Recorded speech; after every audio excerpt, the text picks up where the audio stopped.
When I married my husband, I knew I wasn't just gaining a partner.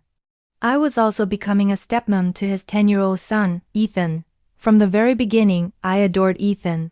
He was a bright, funny kid, full of energy and curiosity. Our relationship was easy, filled with laughter, movie nights, and weekend adventures. But as he entered his teenage years, things began to change. The light in his eyes seemed to dim, and the easy laughter was replaced by a quiet withdrawal. At first, I chalked it up to typical teenage angst. He started spending more time alone in his room, his grades began to slip, and he grew distant from his friends. My husband, bless his heart, thought it was just a phase. He's just being a teenager, he'd say. We all went through it, but my gut told me this was something more. I see him staring blankly at his phone, his shoulders slumped, and a deep sadness seemed to hang over him like a cloud. One evening, I brought him his favorite snack, hoping to coax a smile out of him. I found him sitting on his bed, just staring at the wall. The usual posters of bands and superheroes were gone, replaced by empty space. I sat beside him and gently asked, "Hey buddy, everything okay?" He just shrugged, his eyes avoiding mine. I tried again. "You seem a little down lately. You know, you can talk to me about anything, right?" That's when the dam broke. Tears welled up in his eyes, and he finally looked at me.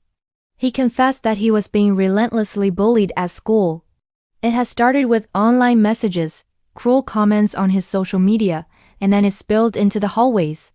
They made fun of his glasses, his interest in science club, anything they could find. He felt isolated, worthless, and utterly alone. He was too ashamed to tell his dad, afraid he'd be told to just man up.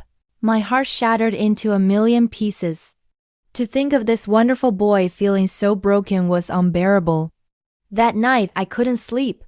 I stayed up researching, reading everything I could about bullying, its effects, and how to support a child going through it. I wasn't just going to stand by. I was going to help him fight this battle. The next morning, I sat down with my husband and told him everything. He was shocked and heartbroken, filled with guilt for not seeing the signs sooner. I reassured him that we were in this together. Our first step was to talk to Ethan and create a plan. We let him know, in no uncertain terms, that we were on his side, that his feelings were valid, and that we would face this as a family. We immediately scheduled a meeting with the school principal and Ethan's guidance counselor. We went in armed with screenshots of the online bullying and a clear, calm demeanor. We didn't want to be confrontational. We wanted a solution. The school was surprisingly supportive. They launched an investigation, spoke to the students involved, and implemented stricter anti-bullying protocols. But we knew that solving the school situation was only part of the battle. The real work was helping Ethan rebuild his shattered self-esteem. I started small.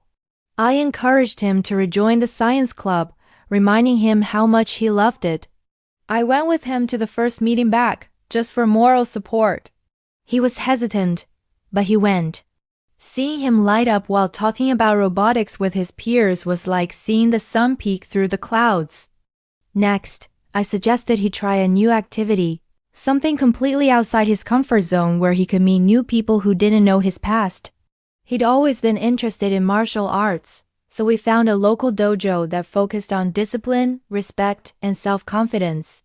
The sensei was a fantastic mentor, and Ethan took to it immediately. He learned not just how to defend himself physically, but how to carry himself with confidence, how to be disciplined, and how to respect himself and others. My husband and I also made a conscious effort to create a fortress of positivity at home. We celebrated every small victory, a good grade on a test, a new belt in karate, a new friend he made. We filled our home with encouragement and unconditional love.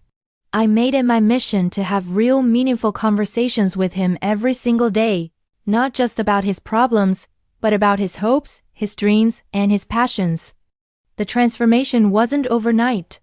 It was a slow, gradual process, like a flower turning towards the sun. But week by week, month by month, I saw the old Ethan return. The laughter came back, brighter than before.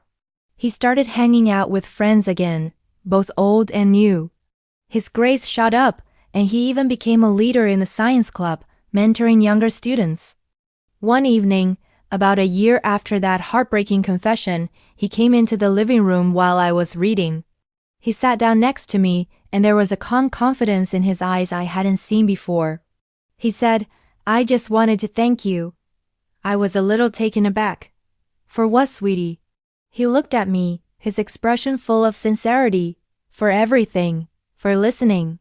For believing in me when I didn't believe in myself. You didn't just tell me it would be okay, you showed me how to make it okay.